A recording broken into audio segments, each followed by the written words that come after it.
queridos anjos iluminados, decaídos nerdolas, tudo bem? Bom dia, boa tarde, boa noite, boa madrugada. Não sei que hora você está vendo esse vídeo, então segue a gente, deixa o like, se inscreve no canal, ajude o canal a crescer, doe leve pix pro canal, você favorece o canal e ajuda o canal. Sim, hoje estou trazendo o selo da Vertigo. Já trouxe Constantino uma vez, agora vamos trazer o nosso querido Hellboy.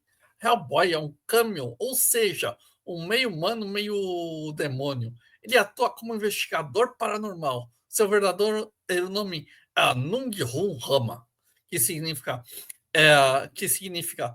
sobre essa testa posso colocar a sua coroa de fogo.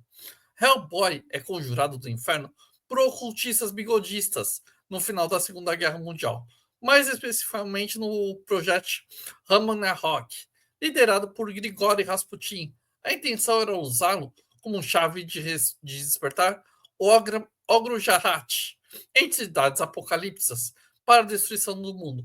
Eles surgiram no mundo de chamas e ruínas de uma igreja nas Ilhas Hebrides, quando as tropas aliadas observavam o professor Trevor Buttenhall, você está vendo ali aí, um líder moral que pronunciou Hellboy, passando seu nome definitivo. Levado para a base da Força Aérea no Novo México, Hellboy foi criado em um ambiente doméstico, com o professor Brudenhout. Educou com seus valores humanos, treinou para lutar contra o sobrenatural. Rapidamente, por Real Paranormal Research, BPRDB, fundado com Hellboy como principal agente. Hellboy amadureceu fisicamente. Em poucos meses já estava totalmente desenvolvido. Aos 8 anos, porém, seu processo de envelhecimento era extremamente lento, permitindo permanecer jovem por décadas. E obteve o status de honorário do século honorário humano pela ONU em 1952, que aturou como o maior investigador paranormal do mundo. Fisicamente, Hellboy é musculoso, vermelhão, com cauda, casco fendido e a mão direita como uma pedra maciça, chamada mão direita da perdição, que representa o seu legado apocalíptico. Apesar das aparências, Hellboy tem um senso de humor irônico e um forte senso de educação que ele recebeu do professor. Ele possui super força, resistência, longevidade, cura acelerada, imunidade a fogo e relâmpagos, entendimento de idiomas mágicos e habilidade de combate de corpo a corpo. Carrega armas em suas roupas, ajudam contra ameaças sobrenaturais. A mão direita da perdição, na estética, é a chave mística para libertar Ogro-Jahat, entidades perigosas que podem trazer o apocalipse. Michael Minola iniciou como desenho promocional de Hellboy em 91. Em 93 ele apareceu em fanzines, depois em revistas, até ganhar uma minissérie, Sand of Destruction, em 94. Minola criou o personagem com base para suas histórias. Hellboy era ideal para narrativa de horror, folclore e aventura e mitologia de Lovecraft. Hellboy foi criado em 1574 durante o Sabá das Bruxas e teve a sua mão cortada ao não ser substituído pela mão direita da perdição, intitulado como Pai do Demônio Azazel. Você está vendo Azazel aí? Eu venho falar dele daqui a pouco. A primeira missão foi em 52, como honra humana na ONU, envolvidas contra as forças demoníacas Láquia, a destruição do vilão Cornupúria. Ele enfrenta os horrores cósmicos que vêm da Terra. Darkness Chaos e Under Hunt enfrentando os poderes místicos dos Reis das Fadas e a sua mortal bajulação por sangue. Agora vamos fazer uma análise de Hellboy, Stalin, satanismo e Young Maquiavel. Sim, ele tem Hellboy, dá para se envolver tudo isso. Hellboy é sem dúvida uma das figuras mais intrigantes na cultura pop. Mike Minola é um híbrido. Ele é um leão ser híbrido, filho de um demônio nascido nas sombras de um ritual satânico, mais educado entre humanos para proteger a humanidade. Esse é o paradoxo. Na superfície, Hellboy é apenas um investigador paranormal que combate monstros, cultos, magos, entidades cósmicas. Porém, esse nível ele encarna um conflito existencial. Para Maquiavel, algo pragmático, que os fins justificam o meio. Para Stalin, ele transformou a disciplina em obediência. O satanismo não apenas como culto, mas como arquétipo de rebelião contra o divino. E ainda como arquétipo inconsciente coletivo, a chave de compreender o homem moderno. Hellboy é o encontro de quatro mundos. Sua jornada política, espiritual, psicológica e moral. Ele também é no mesmo tempo, instrumento de destruição e salvação do símbolo do mal. Nicolau Maquiavel escreveu no Príncipe, no século XVI, como um manual dos governantes. Para ele, a política não deveria ser rígida pela moral religiosa, mas pela lógica fria e eficácia. Porém, segundo Maquiavel, era mantido não pela bondade, mas pela astúcia de força. Hellboy, analisando pela luz de Maquiavel, representa um governante potencial. Ele nasceu como príncipe do Apocalipse, um demônio destinado a abrir os portões de Ogrodhat. E nesse papel, ele teria cumprido exatamente o que Maquiavel descreveria como líder, que usa o medo como ferramenta de poder. No entanto, Hellboy se recusa a esse destino. Ele rompe esse determinismo dele e escolhe uma via diferente. Aqui é um ponto que Maquiavel, o verdadeiro poder não está na força demoníaca que ele carrega, mas sim na capacidade de manipular a sua própria imagem, escolhas, cortar os chifres, rejeitar a coroa do inferno. Hellboy age como um príncipe, entende o valor de suas aparências. Ele mostra que o ser humano, ele mostra que o humano, mesmo não sendo, ele mostra ser fiel à humanidade, mesmo não querendo dominá-la. Maquiavel que é melhor ser temido do que ser amado, se não pode ser ambos. Hellboy, paradoxalmente, conquista os dois, o temido pelos monstros e cultistas e reconhece o filho do inferno e amado pelos humanos. Se Maquiavel fornece essa teoria, Stalin na prática, um ditador soviético, construiu autoridade através do medo, da propaganda, do culto de personalidade. A política stalinista, baseada na lógica da obediência, da disciplina militar, do sacrifício, da individualidade em nome do coletivo. Hellboy, comparado a Stalin, parece como anti-Stalin. Ambos têm símbolo de poder. Stalin tinha o punho de ferro. Hellboy tem literalmente a mão direita da perdição.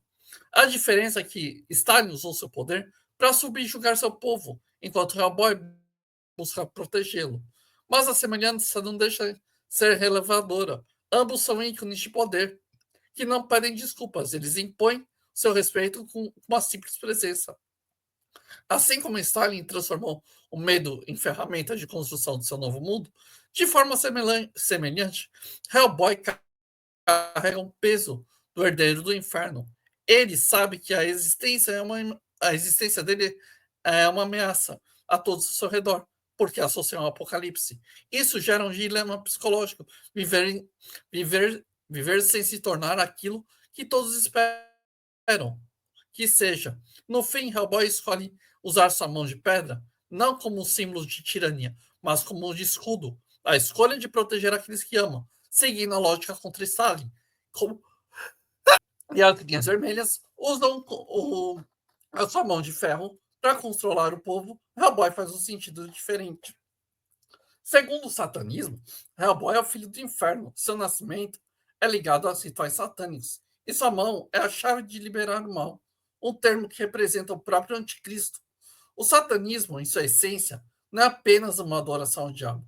Ele é um ser estendido como celebração da reunião, se recusar a submeter a dogmas impostos a Lúcifer, imaginário cristão, mas não só o príncipe das trevas, mas anjos que ousou desafiar a ordem divina. Ele desafia o destino que foi imposto. Ele desafia as profecias infernais que apontam como destruidor de mundo. Ele desafia os próprios deuses do caos. Nesse sentido, Hellboy não é apenas o herói. Ele é o rebelde satânico contra o próprio satanismo. Isso, você está vendo o símbolo do satanismo aí, ele está destruindo o próprio satanismo que tanto quiseram glorificar ele, se vocês forem ver. Ele rejeita o seu próprio trono infernal em prol de proteger aquilo que lhe é sagrado, que ele descobriu ser Deus. Mas, segundo Yang, entregava uma psique humana composta de diferentes arquétipos, imagens primordiais de um coletivo, a poderosa sombra, representa instintos reprimidos, os desejos inconfessáveis, ao lado da obscura alma. Hellboy é a encarnação da sombra. Ele literalmente é o vermelho, o chifre, a cauda, mas não monstruoso, com uma mão monstruosa. Tudo aparência que grita demônio. Porém, ao mesmo tempo, ele luta para ser humano, para ele não deixar de consumir o seu lado sombrio. De acordo com Yang, o caminho da individualização e o processo da autodescoberta enxerga o conforto, a própria sombra de Hellboy, que vive exatamente cada vez mais enfrenta bruxas, monstros, deuses antigos, que na verdade está enfrentando seu próprio aspecto, a sua própria lado negro. Ogro Jahat representa o absoluto que ele carrega, o poder absoluto que ele recarrega. Rasputin, a tentação do poder. Baba Yaga representa o chamado das tradições arcaicas, da magia que é reivindicada. Quando unimos Maquiavel, Stalin, Yang e Hellboy, temos que encarar o seguinte: de Maquiavel ele herda a honra, a noção e a aparência, a escolha das armas políticas. De Stalin ele carrega o peso da força bruta, a presença que inspira o temor. No satanismo ele carrega a rebelião contra o próprio inferno. E em Yang ele carrega a escuridão que busca a sua própria individualização. Mas o que fez Hellboy um personagem tão fascinante que seus inimigos, mas de fato, que ele representa, ele luta contra a própria natureza que seria dele, em busca de uma liberdade que ele quer pelos humanos, depois que foi criado ao molde cristão. Ele foi moldado para destruir, mas opta por proteger aqueles que eram para ser destruídos. A mão direita da perdição é o maior símbolo de Hellboy. A pedra maciça indestrutível ela é a chave dos portões do Apocalipse, mas também a maior prisão. Sob a ótica de Maquiavel, essa é equivalente ao exército de um príncipe, o instrumento que garante poder. Sobre Stalin, é a metáfora do punho de ferro que governa sobre contenção. No satanismo, é estigma do mal, selo do inferno. E para Yang, a materialização da sombra, um pedaço monstruoso de um homem, carrega para si. Hellboy não vai se livrar da mão, mas assim como o ser humano, não pode se livrar da sua própria sombra. Ou o político não pode se livrar do seu próprio poder que conquistou. O inferno e a política, se pensarmos que o inferno e a metáfora podemos enxergar os paralelos da política totalitária, sim, das linhas vermelhas que a gente está vivendo no Bostil. O inferno é uma estrutura hierárquica absoluta, baseada pelo medo, pela obediência a Stalin, algo semelhante que acontece aqui na Terra. Hellboy, por ser filho do inferno, estava destinado a reproduzir esse modelo, mas ao se recusar, se tornou revolucionário, ao tentar ir mais contra o sistema que desafiava. Assim, o Hellboy, numa dimensão política, ele é a antítese do totalitarismo. Ele é um indivíduo que recusa ser definido como a máquina que foi criada. Yang dizia que os antigos continuam vivos nos símbolos modernos.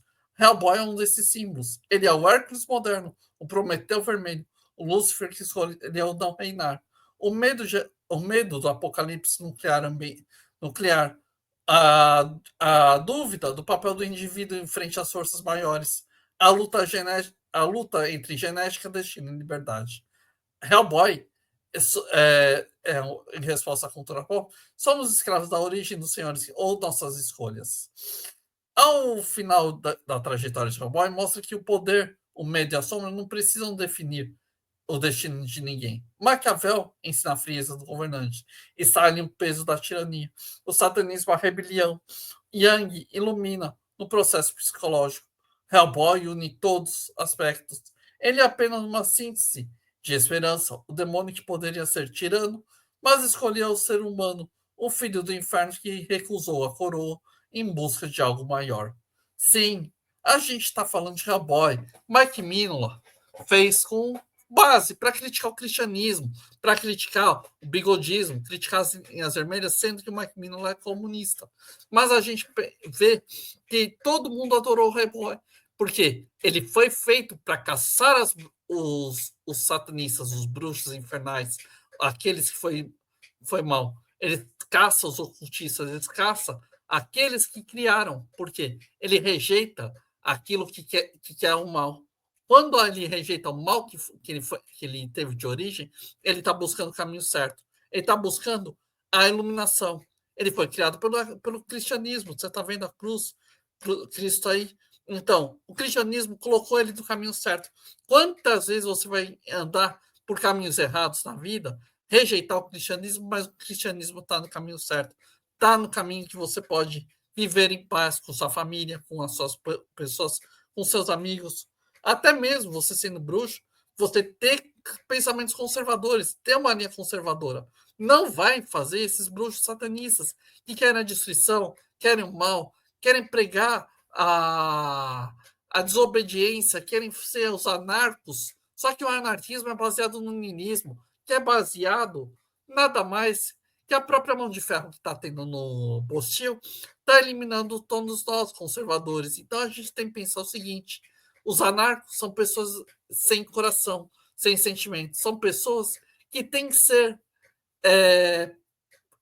passadas para outro local, por causa que elas não têm valor ao respeito, à compreensão. Falam em comunidade, mas eles vivem na comunidade da bagunça, da destruição, da pichação, de coisas que são pessoas idiotas.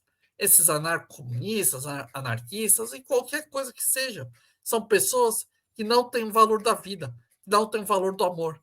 Cada vez que você busca o valor da vida e o valor do amor, você busca o valor do crescimento. E esse crescimento vai de você, vai de cada momento que você faz, vai da sua retenção dos seus pecados, como o Hellboy percebeu que ele era um pecado inteiro, mas ele se redimiu. Ele buscou, ele foi criado para a igreja. Ele e os outros aliados dele. Então, pensem, o mal, se você é criado para o bem, você elimina. Aqueles que são maus, como todas as linhas vermelhas e totalitárias, são pessoas que querem eliminar qualquer pessoa que seja diferente, tenha pensamento diferente. Então, pensem nisso quando vocês estão conversando com qualquer comunista ou linha vermelha. Eles não querem Deus e os deuses. Eles querem. Todas as linhas vermelhas são a base do ateísmo. E o ateísmo é a destruição de todas as religiões. Então, pensem muitas vezes que quando você está conversando com um ateísta, com qualquer coisa do tipo, eles são pessoas que não têm valor ao amor. Eles fingem que pregam amor, mas são pessoas totalitárias, sanguinárias, que não ligam para o próximo, só ligam para o próprio umbigo. Então, tomem cuidado com essas pessoas. Hellboy mostra isso. Você tem que ver. Você foi criado nasceu nas trevas, mas você faz as coisas boas. Quantas vezes as pessoas são nas trevas, em vez de fazer as coisas boas, continuam nas trevas, fazem os rituais satânicos e coisas do tipo. São pessoas que não têm coração, não têm amor. São pessoas que vivem no vazio, vivem na dor daquilo que eles mesmos pregam, que falam que é amor, mas é solidão. Eles falam que detestam gratiluz, mas eles amam as trevas, amam a escuridão, amam fazer rituais pesados de todos os tipos para prejudicar a vida alheia, para prejudicar quem ama, prejudicar as pessoas boas. Então, pensem muitas vezes diante disso.